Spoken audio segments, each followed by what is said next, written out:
никогда не бойся устанавливать смеситель скрытого монтажа. Подпишись на мой блог и сохрани это видео, и я поделюсь полезной информацией.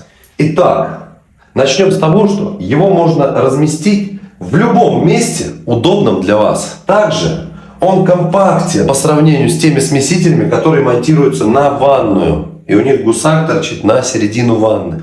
Он удобен в уборке и прост в обслуживании. Так что бери на заметочку и делай у себя дома современно.